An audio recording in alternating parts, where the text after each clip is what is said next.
નમસ્તે વિદ્યાર્થી મિત્રો આજે આપણે કાર્બોક્સિલિક એસિડ અને એસ્ટર સંયોજનમાંથી આલ્કોહોલનું નિર્માણ કઈ રીતે થાય છે એ વિશે સમજ મેળવીશું.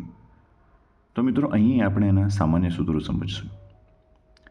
કાર્બોક્સિલિક એસિડ, જેનો આપણે RCOOH તરીકે ઓળખીએ છીએ, જેની પ્રક્રિયા લિથિયમ એલ્યુમિનિયમ હાઇડ્રાઇડ, જે પ્રબળ રિડક્શન કરતા છે, તેની પાણી સાથે કરવામાં આવે છે, ત્યારે આપણને COOH સમૂહ જે છે એ કન્વર્ટ થતો જોવા મળે છે CH2OHમાં. એટલે કે કાર્બોક્સિલિક એસિડમાંથી આલ્કોહોલ સમૂહ રૂપાંતર પામે છે. ઉદાહરણ તરીકે આપણે એસિટિક એસિડ એટલે કે ઇથેનોઇક એસિડ લીધેલું છે, CH3COOH, જેની પ્રક્રિયા આપણને લિથિયમ એલ્યુમિનિયમ હાઇડ્રાઇડ અને પાણીના અણુ સાથે કરીએ છીએ, ત્યારે આપણને COOHના સ્થાને CH2OH સમૂહ આપણને પ્રાપ્ત થતો જોવા મળે છે. એટલે કે ઇથેનોઇક એસિડમાંથી ઇથેનોલ મળે છે. હવે મિત્રો, આ જે લિથિયમ એલ્યુમિનિયમ હાઇડ્રાઇડ છે એ ખૂબ જ મોંઘો રિએજન્ટ છે.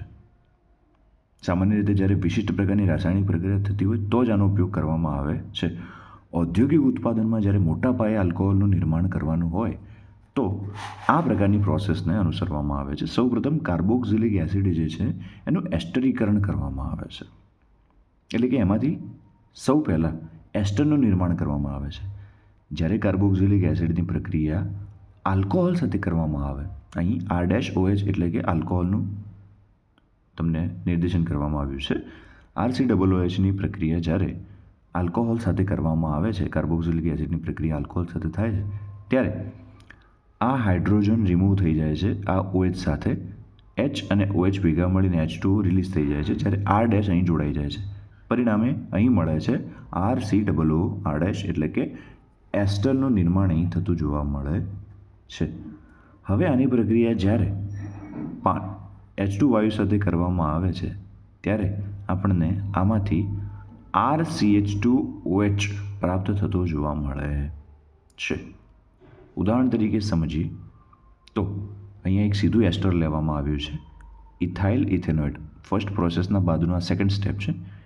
ઇથાઇલ ઇથેનોઇટ એટલે કે CH2CH3, જેની પ્રક્રિયા લિથિયમ એલ્યુમિનિયમ હાઇડ્રાઇડ અને પાણીના અણુ સાથે કરતાં આપણને CH3CH2OH ઇથેનોલ, કારણ કે આ જે છે અહીંયા આગળ પાણીનો અણુ એડ થશે તો 2 OH સમૂહ ઉત્પન્ન થશે.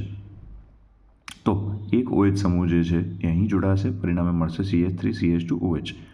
અને આ પણ CH2CH3 છે તો એના સાથે પણ એક OH સમૂહ જોડાશે, જેના પરિણામે આપણને ઇથેનોલના 2 ઘટકો પ્રાપ્ત થતા જોવા મળે છે. એ જ પ્રમાણે ઇથાઇલ બેન્ઝોએટ બેન્ઝીન સમૂહ ઉપર COOCH2CH3, એની પ્રક્રિયા આપણે લિથિયમ એલ્યુમિનિયમ હાઇડ્રાઇડ અને પાણી સાથે કરીએ છીએ તો આપણને ફિનાઇલ સમૂહ ઉપર આ જે COOH છે કન્વર્ટ થશે CH2OHમાં. પરિણામે ફિનાઇલ મિથેનોલ પ્લસ આ જે છે CH2CH3, એના સાથે પણ આ ઓક્સિજન અહીંથી તૂટશે અને જેના કારણે એક હાઇડ્રોજન જોડાવાના કારણે CH3CH2OH ઇથેનોલ 2 આલ્કોહોલ આપણને જોવા મળે છે. એક છે ફિનાઇલ મિથેનોલ, જ્યારે બીજો ઇથેનોલ છૂટો પડે છે. તો આશા રાખીએ છીએ કે આપણને કાર્બોક્સિલિક એસિડ અને એસ્ટર સંયોજનમાંથી કઈ રીતે આલ્કોહોલ સંયોજન બને છે એ વિશે માહિતી મળી જશે. આભાર.